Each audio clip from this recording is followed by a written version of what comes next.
Louvado seja Deus pelo privilégio de mais uma vez partilhar com você a preciosa palavra de Deus. Eu quero ser bastante breve na minha fala com você hoje e eu quero considerar dois textos da Bíblia. O primeiro deles está no livro de Provérbios, no capítulo 27. Provérbios 27. Versículo 1, e esse texto diz assim: não te glories do dia de amanhã, porque não sabes o que trará à luz. O segundo texto que quero compartilhar com você está na carta de Tiago.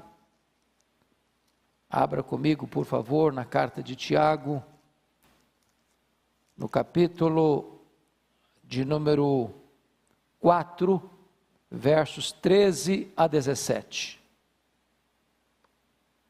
Está escrito o seguinte: atendei agora, vós que dizeis, hoje ou amanhã iremos para a cidade tal, e lá passaremos um ano, e negociaremos, e teremos lucros. Vós não sabeis o que sucederá amanhã, que é a vossa vida. Sois apenas como neblina que aparece por um instante e logo se dissipa. Em vez disso, devíeis dizer: se o Senhor quiser, nós viveremos, como também faremos isto ou aquilo. Agora, entretanto, vos jactais das vossas arrogantes pretensões. Toda jactância semelhante a essa é maligna. Portanto, aquele que sabe que deve fazer o bem e não o faz, nisso está pecando.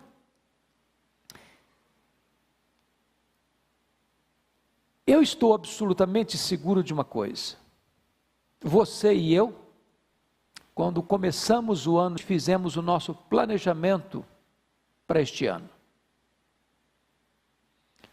Planejamos trabalhos, investimentos, viagens, algumas férias, passeios, muitos com a agenda completamente lotada, com negócios bem elaborados, com um planejamento familiar bem feito.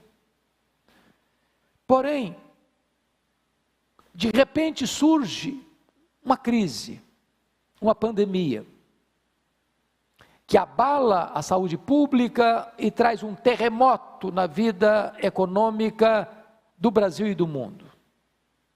E todos os nossos planos estão necessariamente necessitados de serem reprogramados, repaginados, refeitos. Viagens canceladas, congressos e conferências cancelados ou adiados, viagens internacionais canceladas ou adiadas. Certamente, essa pandemia retrata que nós todos somos absolutamente vulneráveis e dependentes. Por isso o texto diz: não te glories do dia de amanhã. Você e eu não administramos o amanhã. Você e eu não temos as rédeas do amanhã nas nossas mãos. O amanhã não nos pertence. Por isso, o texto diz: não te glories do dia de amanhã, porque não sabes o que trará a luz. Pense comigo, que nós não tivemos nenhum prognóstico, nenhum profeta, nenhum pregador, nenhum estudioso, nenhum historiador, afirmando que em 2020 teríamos uma pandemia que botaria as nações de cócoras, diante de um vírus, que já ceifou mais de 150 mil pessoas em todo o mundo. Você e eu não sabemos o que vem amanhã, porque somos vulneráveis, não somos autossuficientes, somos absolutamente dependentes de Deus. O que é curioso é que nós temos no mundo um grande tripé que sustenta a esperança humana. O primeiro deles é o poder econômico.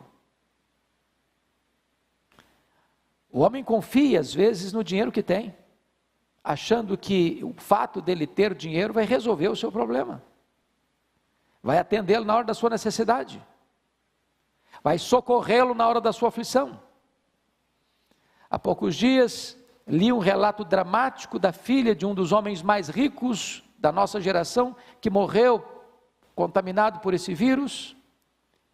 E ela dizia que o que foi curioso é que seu pai, que tinha tanto dinheiro, morreu por aquilo que é gratuito para todo mundo: a falta do ar para respirar. O dinheiro não tem a solução imediata e eficaz para os grandes dramas da vida. O segundo tripé é a ciência. Alguns acham que a ciência é a verdadeira luz, que vinda ao mundo vai iluminar todos os homens. Alguns acreditam que a ciência é o grande alicerce que vai dar fundamentação à humanidade. E a ciência, com todo o seu avanço, com todas as suas conquistas, com todas as suas descobertas e com todos os benefícios que trouxeram e hão de trazer à humanidade, não puderam resolver de pronto e eficazmente a grande crise que assola o mundo. O terceiro tripé é o poder político.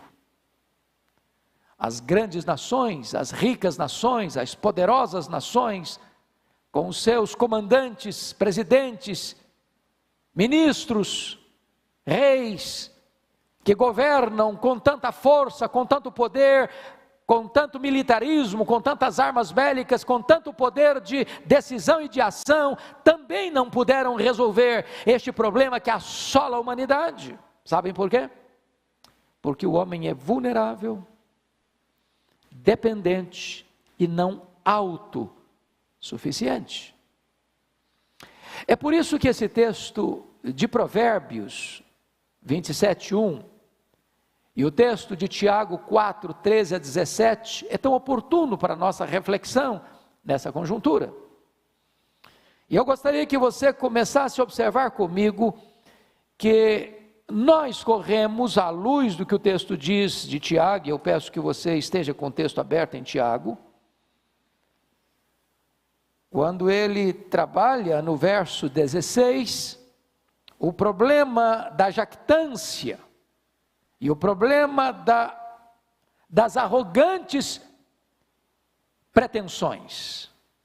Nós erramos quanto a isso, e erramos em dois aspectos: no falso entendimento de quem somos nós, e no falso entendimento das nossas ambições. Porque às vezes julgamos que a vida está em nossas mãos e que o tempo está a nosso favor. Achamos que nós estamos no controle. Nós vivemos numa geração humanista. Nós vivemos numa geração que põe o homem no centro, que idolatra o homem. Esta é o antropocentrismo idolátrico, onde o homem se vê no centro do universo e tudo gira em torno dele, por ele e para ele, e ele é o grande supremo comandante, e basta o arauto de um vírus que você não pode ver a olho nu para botar todos esses valores por água abaixo.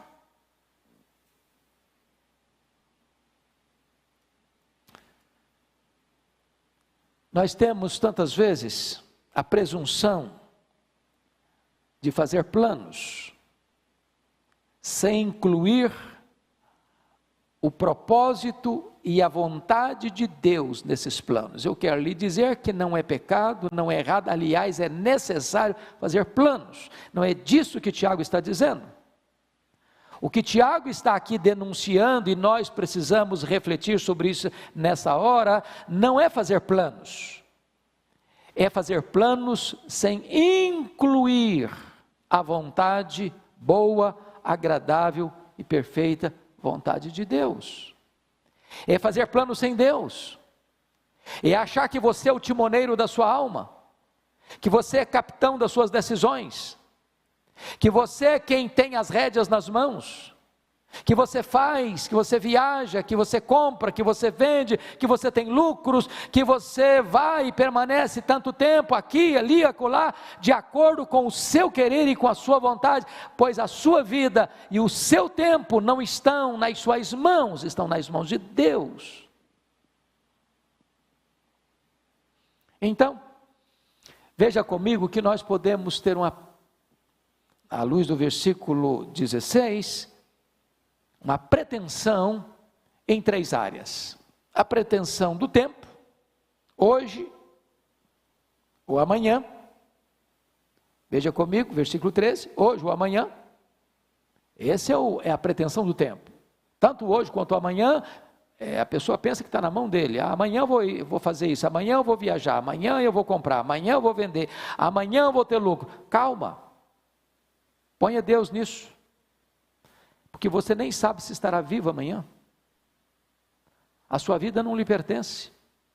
Você não administra o seu futuro. Segundo, pretensão com respeito às escolhas. Iremos, passaremos. Essa é a questão da decisão. Eu vou fazer essa escolha. É o que o texto diz, nós iremos para a cidade tal.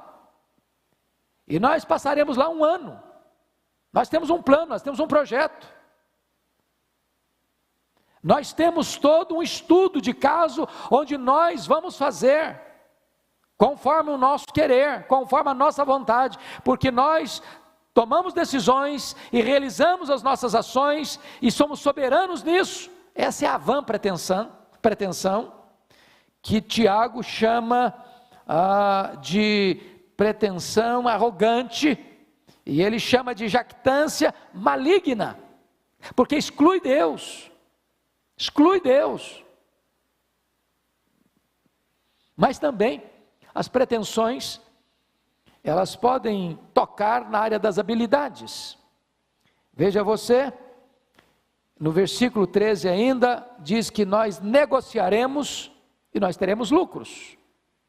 É o homem que toma a decisão, é o homem que acha que vai acontecer, vai fazer, vai ter resultado, vai ter lucro, porque ele é quem planejou isso.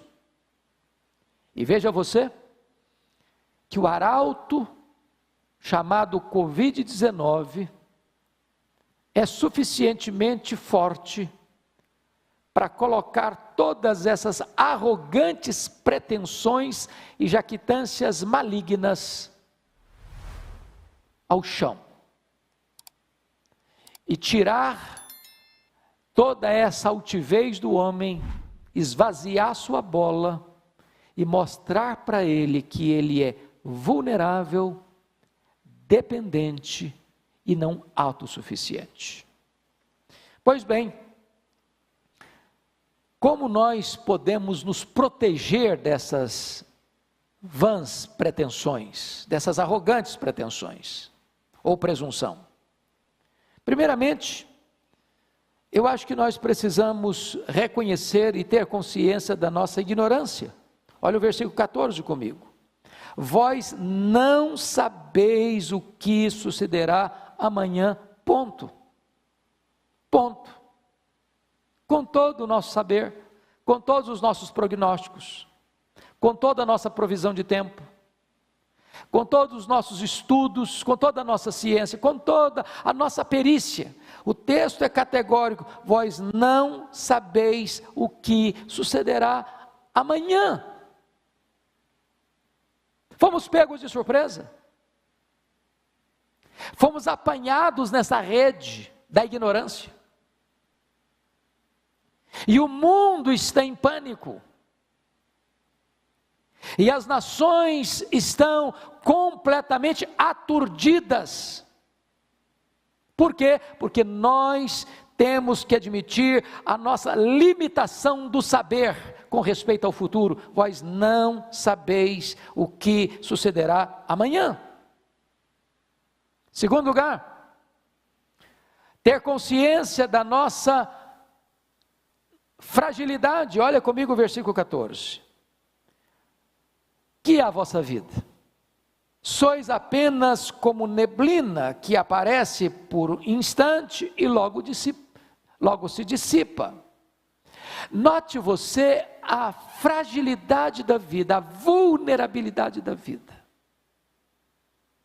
Morre o idoso, morre o adulto, morre o jovem, morre a criança, morre o rico, morre o pobre, morre o doutor, morre o analfabeto, morre o homem que mora no palácio, morre o homem que mora na palafita, morre o homem piedoso, morre o homem ateu.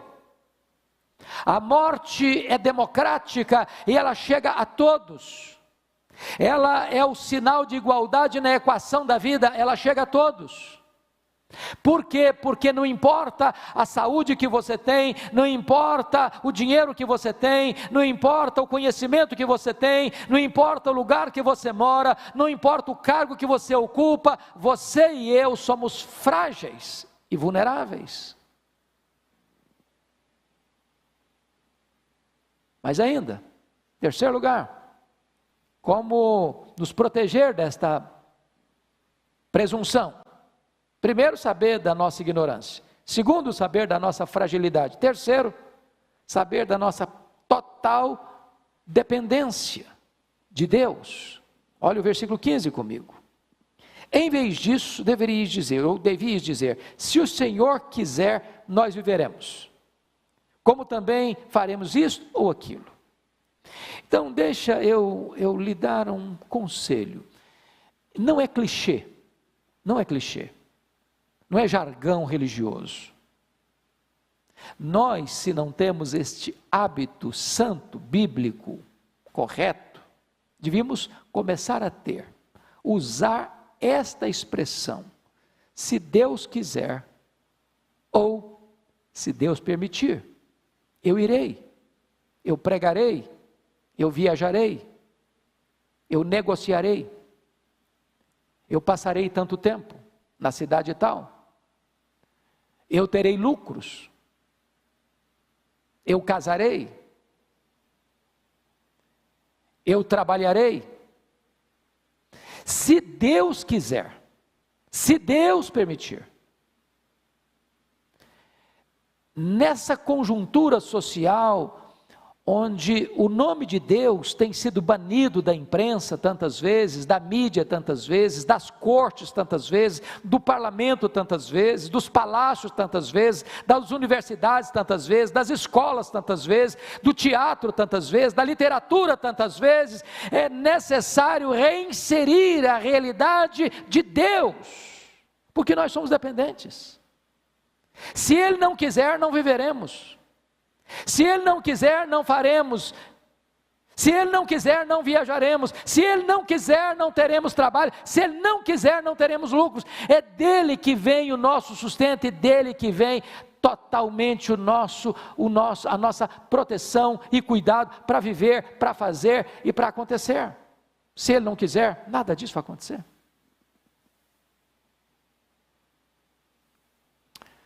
Veja você,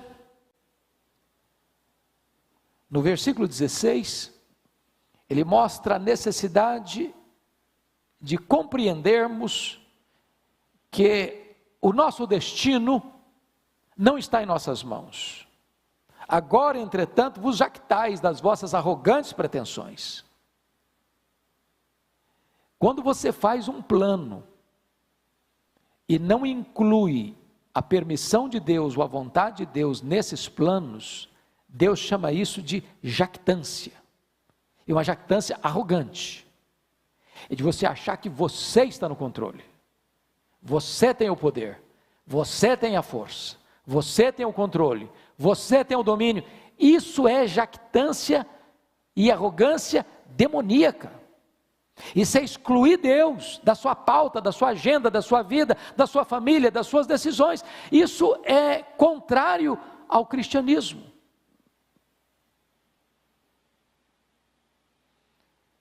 Mas veja você, que no verso 17, ele estabelece algo interessante.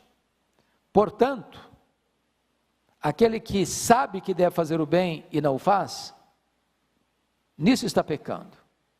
Diante da vulnerabilidade da vida, diante da brevidade da vida, porque a Bíblia compara aqui a nossa vida de uma maneira interessantíssima, como neblina. E você às vezes está andando por uma estrada e tem uma neblina de manhãzinha, daqui a pouquinho o sol brota, e a luz do sol chega, e o calor chega, e a neblina se dissipa, e ela vai embora. A Bíblia compara a nossa vida como um corredor veloz, como a agulha de um tecelão, ou como um breve pensamento, ou como uma flor que viceja, floresce, depois murcha e seca. A Bíblia compara a nossa vida como um corredor veloz. Então, diante desse fato de que você e eu somos vulneráveis, diante desse fato que você e eu não temos capacidade de tomar decisões e levá-las a cabo por nós mesmos, nós deveríamos viver a vida com mais antenas ligadas a quem está perto de nós. E se alguém chegar precisando de socorro, de ajuda, de uma mão estendida, não deixa para depois. Mesmo sabendo que você deva fazer o bem, não deixa para amanhã.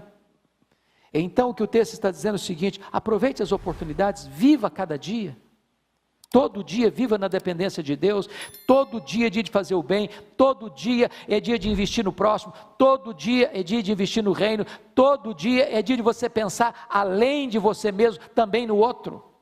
Porque essas pessoas que estão com essas vãs pretensões e arrogantes pretensões, elas estão pensando nelas: eu faço, eu viajo, eu passo tanto tempo, eu vou ter lucros, eu vou comprar, o eu, sempre no centro, e ele fazendo para ele, e ele trabalhando para ele, e ele tendo lucro para ele, e ele deixando as oportunidades passarem de fazer o bem. Você com esta crise está aprendendo algumas lições tão importantes.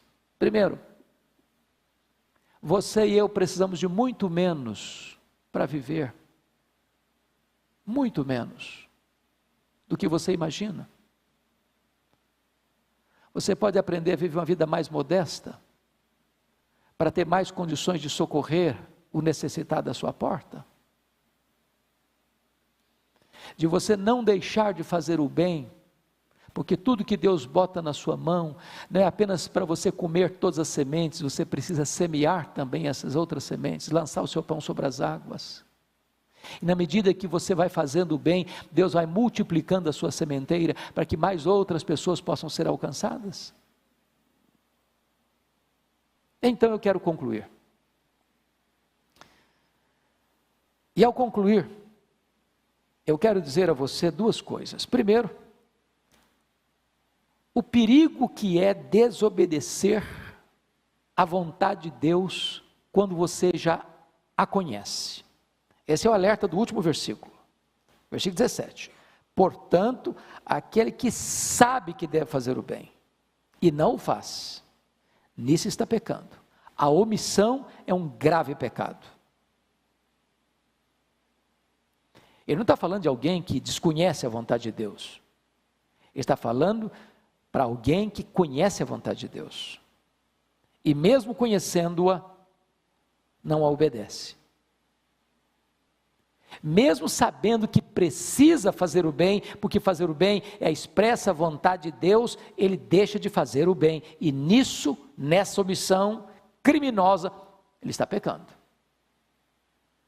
Segundo ponto, preste atenção comigo, é a obediência à vontade de Deus, do versículo 15. No verso 15 diz: em vez disso, devíeis dizer, se o Senhor quiser, nós não só viveremos, como também faremos isto ou aquilo. Se Deus quiser, nós passaremos por essa crise. Se Deus quiser, o Brasil se recupera economicamente. Se Deus quiser, os nossos empresários não vão quebrar e vão se recuperar. Se Deus quiser, os nossos empregados vão continuar trabalhando e botando pão sobre a sua mesa. Se Deus quiser, Deus há de proteger você e a sua família. Se Deus quiser, as nações vão ser poupadas desta grande pandemia e dessa grande calamidade. Se Deus quiser, nós viveremos. Se Deus quiser, a igreja vai ser mais viva. Se Deus quiser, a igreja vai ser mais quebrantada. Se Deus quiser, um grande avivamento vai varrer a igreja evangélica brasileira e mundo afora. Se Deus quiser, tempos novos hão de vir da parte de Deus, tempos de refrigério para a glória do seu nome. Se Deus quiser, Deus está no trono e nós somos totalmente dependentes dele.